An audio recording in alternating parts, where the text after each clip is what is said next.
அண்மை செய்தி தாம்பரம் அருகே தனியார் கல்லூரி விடுதியில் மாணவர் மர்ம மரணம் அடைந்துள்ளதாக அண்மை தகவல் தற்போது வெளியாகி இருக்கிறது. மயிலாடுதுறையை சேர்ந்த மாணவர் நிதிஷ் மர்ம மரணத்தால் உறவினர்கள் அதிர்ச்சி அடைந்துள்ளதாக அண்மை தகவல் தற்போது வெளியாகி இருக்கிறது. விவரங்களை செய்தியாளர் டேனியல் வழங்க கேட்கலாம். டேனியல், தனியார் கல்லூரி விடுதியில் மாணவர் ஒருவர் தற்போது மரணமடைந்திருப்பதாக தகவல் வெளியாகி இருக்கிறது. இதுகுறித்து விசாரணை நடைபெற்று வருகிறதா? விவரங்கள் என்ன?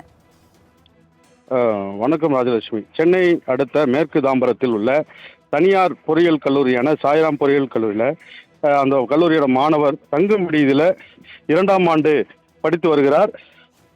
அவர் தற்பொழுது படிக்கட்டில் இருந்து மாணவர் தவறி விழுந்ததாக தகவல் அளித்தன. மாணவன் சாவில் மர்மம் என உறவினர்கள் குற்றச்சாட்டு எழுப்பியுள்ளனர். மாணவர் உயிரிழப்புக்கான காரணம் குறித்து தற்பொழுது போலீசார் விசாரணை செய்து வருகிறார்கள். சென்னை மேற்கு தாம்பரத்தில் உள்ள சாய்ராம் கல்லூரியில் 2ஆம் ஆண்டு படிக்கும் மாணவர் நிதிஷ் உயிரிழப்பு பகுதியில் பெரும் சோகத்தை ஏற்படுத்தியுள்ளது. மயிலாடுதுறை சேர்ந்த இந்த நிதிஷ் சாய்ராம் கல்லூரியில் A12 2ஆம் ஆண்டு படித்து வருகிறார். படிக்கட்டில் இருந்து இறங்கிய போது மாணவர் நிதிஷ் தவறி விழுந்து பலியானதாக விடுதி நிர்வாகம் தகவல் தெரிவிக்கின்றன. தற்பொழுது மாணவன் உயிரிழப்பில் மர்மம் என்று உறவினர்கள் புகாரின் பேரில் போலீசார் விசாரணை நடத்தி வருகின்றனர்.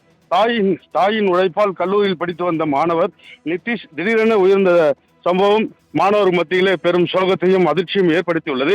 இது குறித்து சோமங்கலம் போலீசார் தற்பொழுது விசாரணை செய்து வருகிறார்கள். உயிரிழந்த மாணவரை அரசு மருத்துவமனைக்கு அழைத்து சென்றுள்ளனர். ராஜலட்சுமி,